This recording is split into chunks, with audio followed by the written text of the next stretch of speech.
Здравствуйте, уважаемые друзья! С вами я, Юрий Тютченко, кандидат ветеринарных наук, и в этом видеоподкасте рассмотрим вопрос, насколько серьезную роль синдром мастит-метрита-галактея у свиноматок играет в формировании прибыльности свиноводства и как с этим бороться. Синдром мастит-метрита-галактея у свиноматок – это достаточно распространенное заболевание, и этим заболеванием болеет от 10 до 30% стадии. Болезнь проявляется своеобразной триадой.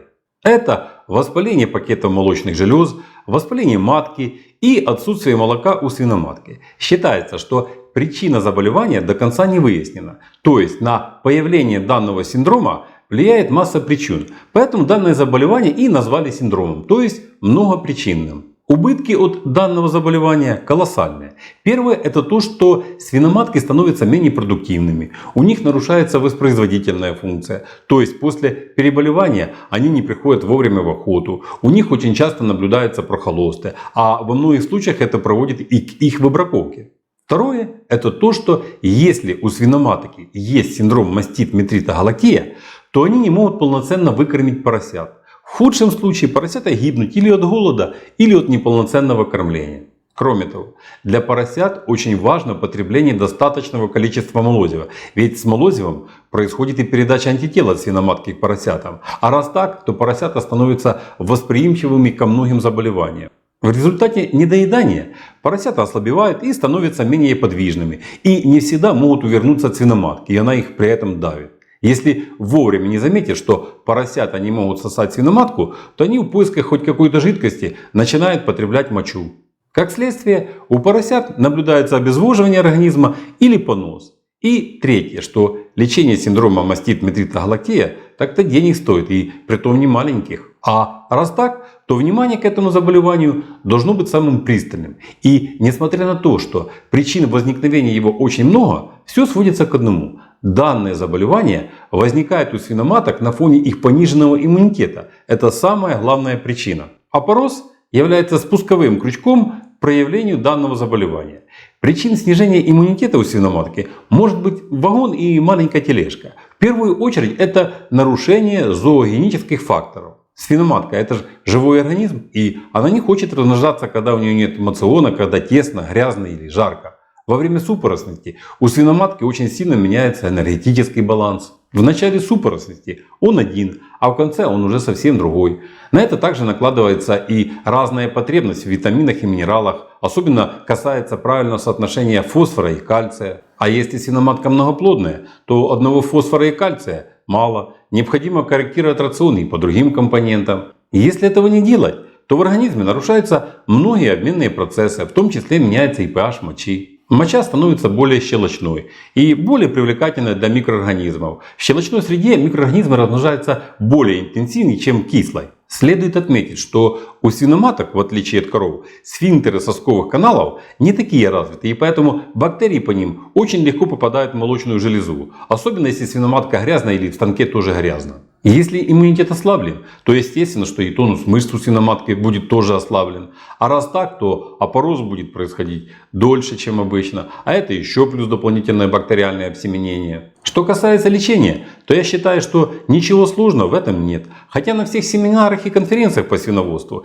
если речь заходит о данном синдроме, то докладчики основное время уделяют новым препаратам и лечению. Это понятно. Все такие мероприятия организовываются на деньги спонсоров, производителей ветпрепаратов. Я вам скажу так, что если вы вовремя заметите, что у свиноматки мастит-метрита-галактея и начнете ее лечить каким-то антибактериальным препаратом, то за неделю вам удастся вылечить свиноматку. Примените антибиотик последнего поколения? Хорошо. Примените другой препарат, например, допотопный сульфаниламидный препарат, то тоже хорошего эффекта достигнете. Причем, кто его знает, в каком случае этот эффект будет лучше, в первом или во втором. Кстати, сульфаниламиды очень эффективны при лечении данного заболевания. А если кроме антибактериального препарата, при наличии температуры у свиноматки, примените еще и какое-то современное нестероидное противовоспалительное средство, то эффект выздоровления будет еще быстрее. И при том улучшение будет происходить буквально на ваших глазах в течение нескольких часов. И если это вы примените в частном секторе, то ваш авторитет как ветврача взлетит до небес.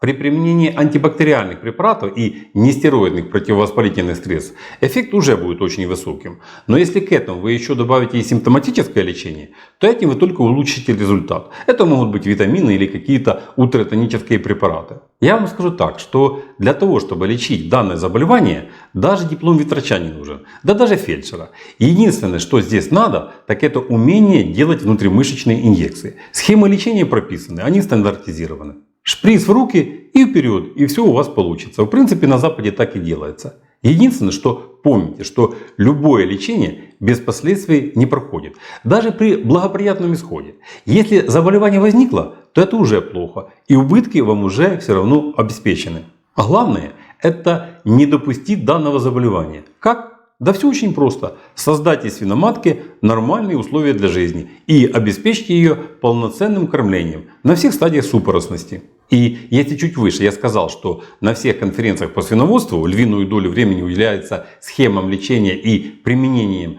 того или иного препарата, то это не для того, чтобы поставить упрек организаторам. Вовсе нет.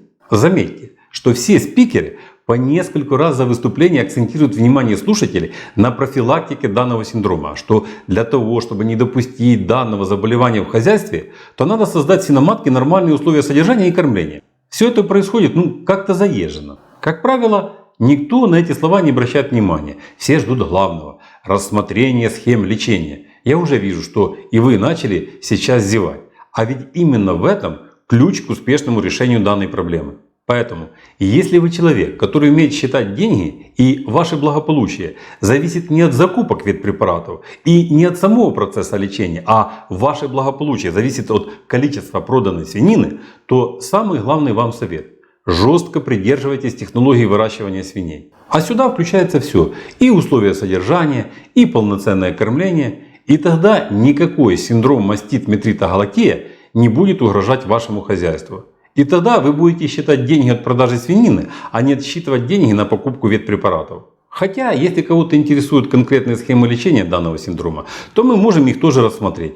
Но это уже будет в наших последующих выпусках. А пока на этом все. Здоровья вам и вашим поросятам. Подписывайтесь на наш канал и до новых встреч!